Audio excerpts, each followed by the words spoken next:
Hello and welcome to Money Markets and More. Today we are in the pretty South Devon fishing town or fishing village, fishing town of Brixham, and behind me you can see Brixham Harbour, where William of Orange famously came ashore before the glorious revolution of 1689. There's a bit of history for you.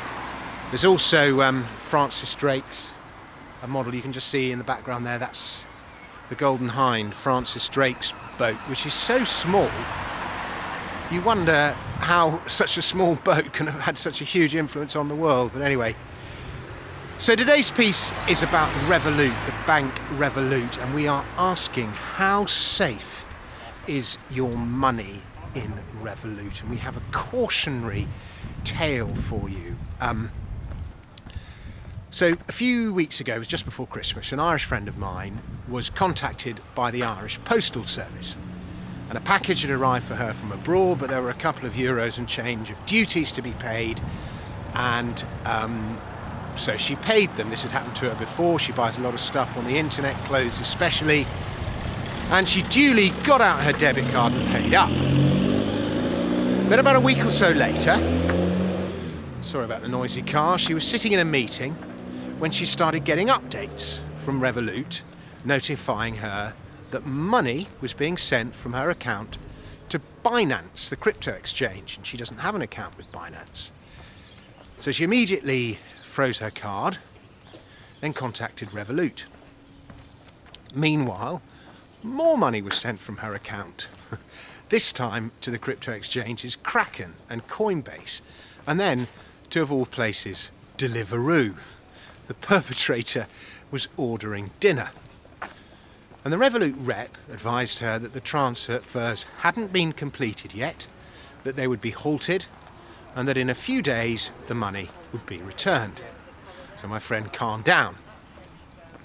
The following day, however, she saw that the transfers had gone through. She got in touch with Revolut, only this time the rep told her that yesterday's rep had given her the wrong advice. The payments couldn't have been halted and the money would not be returned. And there were several days back and forth, and Revolut then confirmed once again the money was gone and they would not be refunding it to her. And if she had any complaints, she should take it up with the police. And in total, she had 7,000 euros stolen from her account. Someone had stolen her debit card details, most likely the person supposedly from the Irish Postal Service, and that's how the fraud was perpetrated. So she went to the Garda, the Irish police. She spent several fruitless hours on several different occasions at the station. Notes were taken on bits of paper, they didn't record them digitally.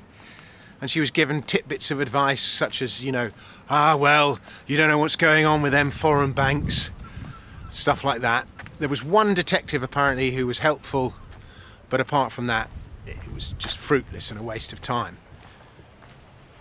They then told her to speak to the financial ombudsman, which she did, to be told that it was too close to Christmas and she should try again in the new year. And then she was eventually given the runaround by the ombudsman as well. She asked another of her banks what they did in this situation, and they suggested she try and find a solicitor. So she went down that road, but this, it seems, was hard too.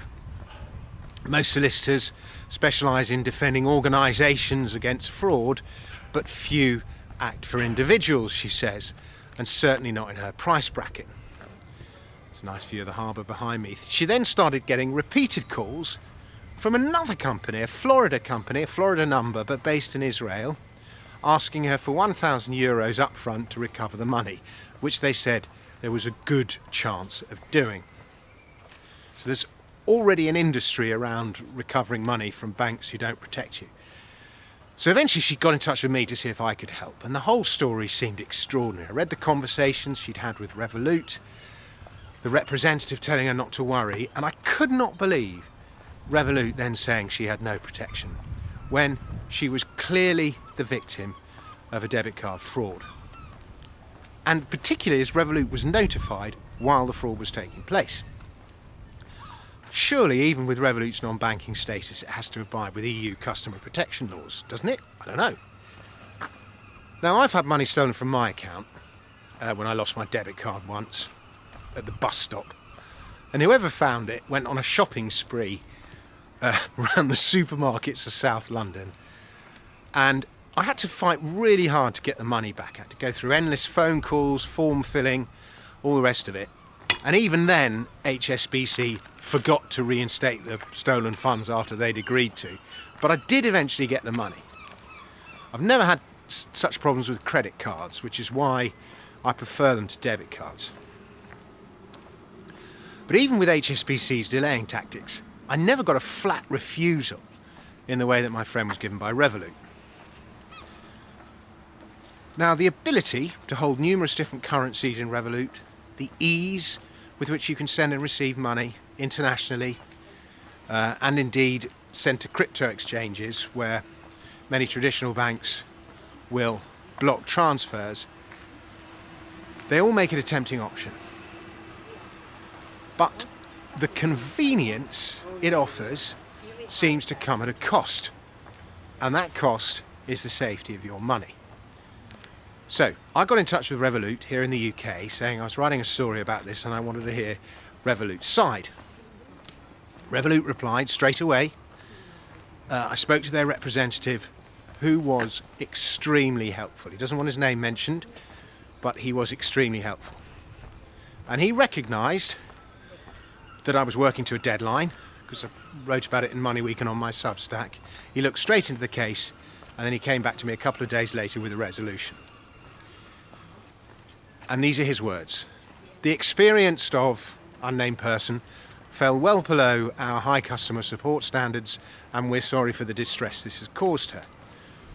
We've reimbursed her stolen funds in full as a gesture of goodwill. Now, I'm not sure, I'm very grateful to Revolut for that, by the way, but I'm not sure my friend's experience would have been the same had she not had a friend who's a financial journalist. But I have to commend Revolut, and this employee in particular, for the way he acted as soon as I came knocking on the door. He also had this to say. He actually wanted me to say this in the article. Criminals use increasingly sophisticated techniques to steal your details and your money.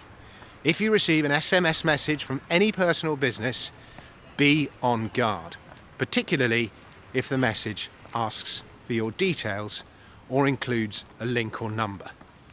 Do not share authorization codes or passwords with anyone, even if they claim to be from Revolut. And there, I suppose, is the moral of the tale.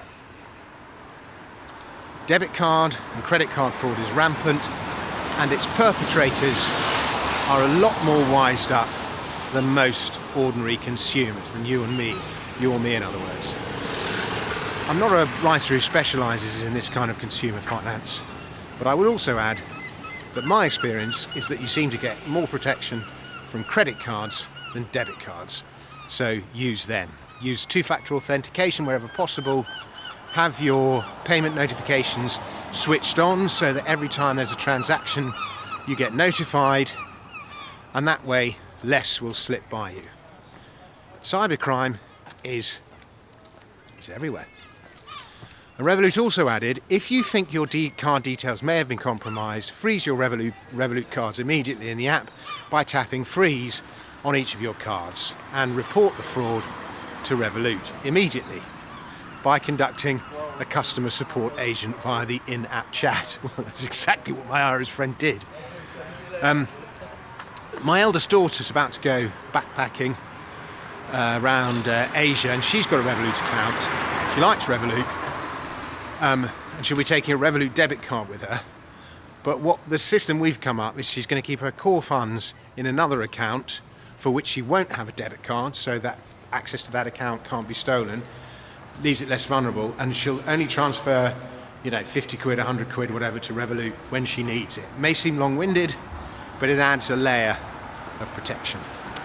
Anyway, thanks very much for watching this. I'll be back with another video very soon. Please subscribe to the channel, please subscribe to my Substack. Goodbye.